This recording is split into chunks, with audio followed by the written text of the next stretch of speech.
Here's what every HVAC company will tell you. If you want a cooler house, you need a better machine. Here's what the numbers actually show. The U.S. Department of Energy says the Earth 10 feet down stays between 50 and 60 degrees Fahrenheit. Your July air does not. On a 95-degree afternoon, that gap is your real compressor. They sell you tonnage. The ground gives you temperature. You've probably been told that cooling always costs more when summer gets brutal. Most people accept that. I accepted it for years. Then I started measuring what a tiny fan can do when you stop fighting physics. Move 120 cubic feet of air each minute through a cool underground path. Drop that air from 95 degrees to 78. You pull roughly 2,203 BTUs each hour. Do that with a 42-watt fan, and your coefficient of performance lands above 15. A basic window unit usually lives around 2.8 to 3.2. They say bigger bills mean bigger comfort. The math says smarter airflow wins. That is the lie. It is a polite lie. It is the kind your builder repeats because he was taught it. It is the kind your contractor repeats because the catalog on his truck has a price beside every answer. And it is the kind your utility company loves because every hot afternoon turns your discomfort into peak demand. Nobody told you. Not your builder, not your contractor, not the man who sold you a bigger condenser. Once you see that number, you cannot unsee it. 15 units of cooling effect for 1 unit of electrical input.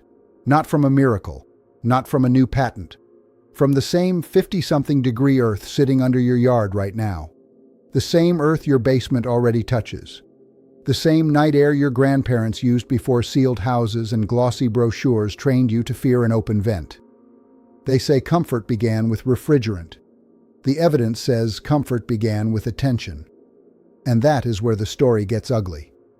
Because once you understand that the ground is already cool, you start asking a dangerous question. If the cooling reservoir was always there, why were you trained to ignore it? Why were whole neighborhoods taught to treat the house like a plastic box that needed a humming machine for survival? Why did every post-war promise of modern comfort come with more wires, more amperage, more ducts, and another monthly bill? You already know the answer. Money. Not because the old ideas failed. Because low-energy houses do not create the same stream of hardware sales, service calls, refrigerant changes, financing plans, and summer rate spikes. That knowledge never disappeared. It was written out of the manual. It was waiting, and the people who kept using it never stopped because they never had a reason to stop. I am talking about families who still cool milk, food, workrooms, and living spaces. They do it with earth temperature, airspeed, shade, moisture, and thermal mass. I'm talking about techniques that crossed the Atlantic in memory before they reached America in timber and stone. I am talking about a system that sounds primitive until you run the numbers. Then it starts sounding like theft, because a buried pipe, a shaded intake, and a low-watt fan can knock the edge off a 95-degree day. So what exactly have you been paying for all these years?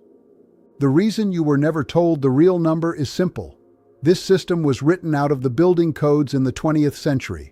Someone had a very good reason to keep you in the dark. So here is the promise. Before this video ends, you are going to see how a cooling setup built around a $49 moving part works. It uses the Earth's own 54 to 56 degree stability. It cuts the hardest part of your summer load. And yes, this works even if your house was built 50 years ago. Stay with me, because what I found in Holmes County uses the same physics the Persians used. They cooled desert air that way more than 2,000 years ago. And I want you to notice something else. The old houses that held up best were not trying to feel like sealed hotel rooms. They breathed at night. They shaded their west walls. They kept the hottest air above your head, not inside your lungs.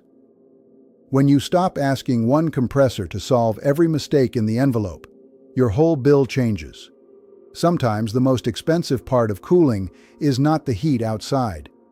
It is the design assumption inside. That is why this matters even if you live in a city row house. It matters if your yard is small. It matters if you rent tools twice a year. It matters if you still keep a normal air conditioner for August emergencies. This is not about cosplay. It is about load reduction. It is about shaving the cruelest afternoon peak before the meter starts sprinting. And once you feel that shift, you stop seeing summer as a sentence. You start seeing it as a design problem. Start with the body. Your skin cools itself by moving heat away and by evaporating moisture. Buildings do the same thing when you let them. The U.S. Department of Energy puts shallow ground temperature at 50 to 60 degrees Fahrenheit about 10 feet down. The Energy Information Administration repeats the same range. That means your house sits above a thermal battery that summer cannot easily overheat. You do not need to create cold from scratch. You need to borrow it. Think about a car radiator in reverse. In a radiator, fluid dumps heat into moving air. In this setup, hot summer air dumps heat into cooler earth through pipe walls and surrounding soil. If you move 120 cubic feet per minute through a buried run, you can pull a 17-degree drop. That gives you about 2,203 British thermal units an hour. A 42-watt inline fan can do that work. That is more than 15 units of cooling effect for every 1 unit of electrical input. Call it a coefficient of performance above 15. Energy. Star geothermal equipment starts at 3.6 COP on closed-loop systems. Common room AC runs far lower. That gap represents a massive market in equipment, contracts, service, and summer electricity every year. And that is why you have never heard of this. There is one more piece your contractor rarely explains. Temperature and humidity are not the same fight. When fast, hot air enters a cool, shaded path, the first victory is sensible heat removal. The second victory is slower heat gain inside the room. Your body feels both. That is why a room at 76 with calm air can feel miserable. A room at 78 with steady, fresh movement feels easy. Cooling is partly numbers. It is also timing, contact, and where the heat goes next. The first time I walked into a farm outbuilding outside Berlin, Ohio, the sound hit me first. Nothing. No compressor, no condenser fan, no hard metallic rattle. It was late July. The gravel outside was radiating heat through my boots. Inside, the air felt still, dry, and steady. I asked Eli why the room felt cooler than the yard by what seemed like 20 degrees. He smiled and tapped the wall with one finger. Then he said, "You quit asking the sun to do less. You ask the ground to do more." I went back again in August. Same result. The intake was shaded. The pipe path stayed low. The space was built for crossflow, not spectacle. Eli told me his people had used versions of the idea for 4 generations. He said the older cellar logic reached back to those families. They carried building habits from the Palatinate and Canton Burn into Pennsylvania, then west into Ohio. That line matches the Penn State Amish history timeline. It places Amish migration to North America in earnest in 1737. It also matches the Pennsylvania Historical and Museum Commission Field Guide. That guide notes that the earlier spring house cooled fresh milk before 20th century milk houses replaced it. If you go farther back, the trail gets older, not weaker.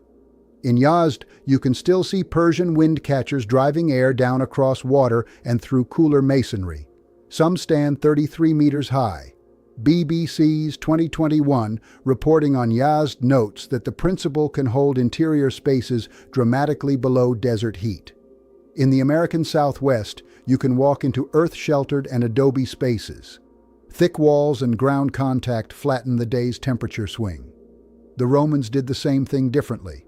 You see shaded courtyards, cistern cooling, and dense stone buffering heat long after sunset.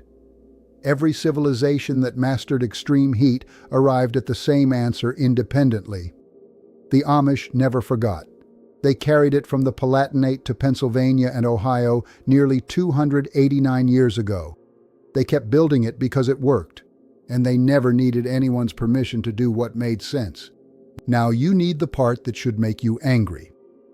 In March 1956, General Electric and Westinghouse chose to co-sponsor the Live Better Electrically campaign.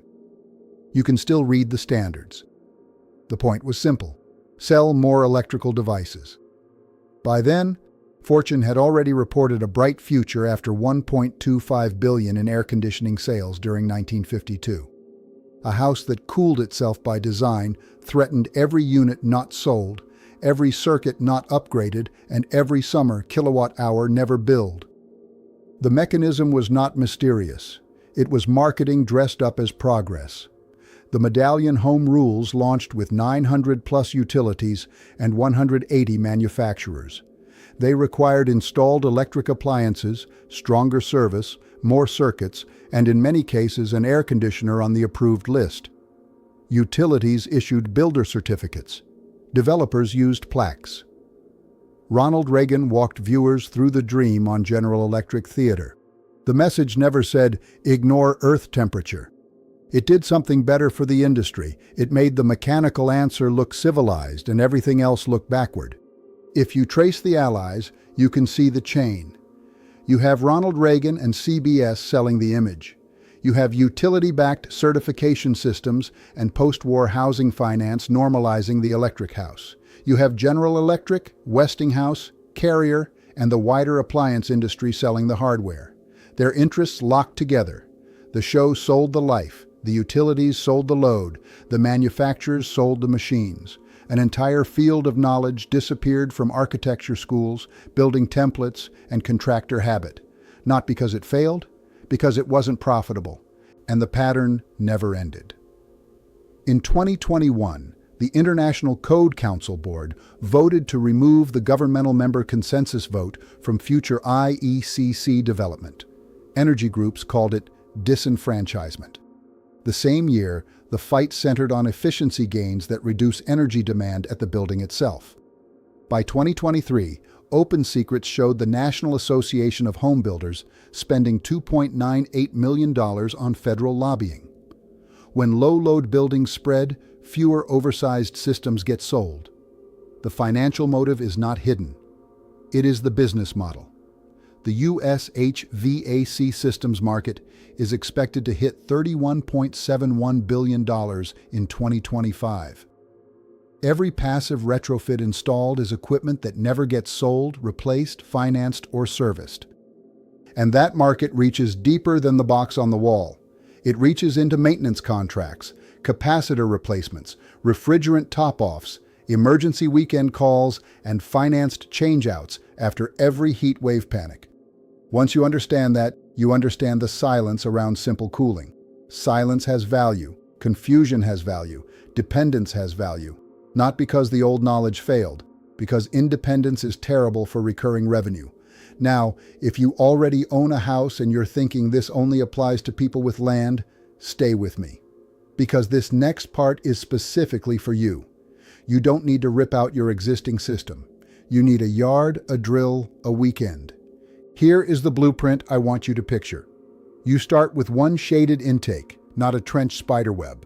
Pick the north side if you can. Set the intake hood 24 to 30 inches above grade, under a simple cap, and cover it with 1/4 inch stainless mesh. From there, run 1 4-inch or 6-inch line of smooth wall HDPE or Schedule 40 PVC for 32 to 48 feet. Bury it 6 to 8 feet deep where the soil holds that 54 to 56 degree band. Give it a 2% slope away from the house so condensate drains to a gravel sump or daylight outlet. Flat pipe is not optional. Corrugated drain tile causes standing water, dust pockets, and mold. At the house end, come up through a sealed sleeve. Set a 20 by 20 inch filter box there. Put a MERV 13 filter in it before the air reaches you. Then mount a 42 to 58 watt inline duct fan. You can buy that fan for $39 to $49. 4 10-foot sticks of pipe usually cost $48 to $72. Fittings, primer, cement, mesh, and a condensate tee add another $36 to $68. A small exterior intake box in cedar or galvanized steel runs $18 to $44. If you rent the trencher for one Saturday morning, the full job usually lands between $214 and $386. You do not blast the whole house first. You aim where heat hurts you most. A bedroom, a home office, A 180 to 260 square foot living zone. On a 95-degree day, attic air gets savage and the yard feels baked. This setup can push supply air into the low 70s before your main system even wakes up. If your central AC still runs, it runs less. If you pair the tube with night flushing and closed daytime blinds, the drop feels bigger than the number suggests. Here is the routine. At sunrise, you shut the west curtains. By 10 a.m., you close the attic hatch tight. At noon, you keep interior doors open to the room you want helped first. After sunset, you crack 2 upper windows for 15 minutes and let the fan sweep the stored heat out. Then you close the house again before the next day spikes. It feels simple because it is simple. The Persians didn't read this in a textbook. They figured it out the way all real knowledge gets discovered, by paying attention to what the earth was already doing. Use Type S hydrated lime or lime wash on the sunniest exterior wall if you can. Add low irradiant foil in the attic hatch. Hang muslin cotton or canvas exterior shade on the west window that cooks first. None of that is expensive. All of it helps. Then check the intake every spring, change the filter once a season, and inspect the drain once a year. Your conventional system costs $6,800 to $14,400 to install. It costs $118 to $286 per month to run in hot regions. It lasts 12 to 18 years before it ends up in a landfill. This costs $214 to $386 total. It lasts 25 to 40 years. Your choice. Everything I've covered across this channel, root cellar cooling, lime wash walls, rainwater gravity, I've put it all in one place. Step by step, season by season, room by room, in the order the families actually use it. Link is in the description. But stay here, because what Eli built is the part nobody is talking about yet. One more thing. When you build this, you stop waiting for permission. You stop waiting for the rebate, the special contractor, the emergency sale, or the next rate hike. You test one room. You measure one vent. You learn what your own house does at 3 p.m. and again at midnight. That knowledge changes you. It turns summer from a bill into a pattern. And once you can read the pattern, you can beat it with very little money of your own. If you believe real knowledge has been quietly pushed aside for someone else's profit, you already know what to do. Hit subscribe. Not for me. For what comes next. Because this is not a channel. This is a quiet movement of people who have decided they're done being sold what they already own. I want to hear from you. Drop your state and your highest summer power bill in the comments. Tell me the square footage too, if you know it. I read every single one, and your answers decide what we cover next. Next week, I'm going to show you what a 1946 Penn State document reveals about keeping upper rooms cooler. The technique uses nothing but shade cloth, vent timing, and white mineral finish. And the report from the post-war era proves the industry knew these load cuts mattered long before selling you another machine. You're not going to want to miss that one.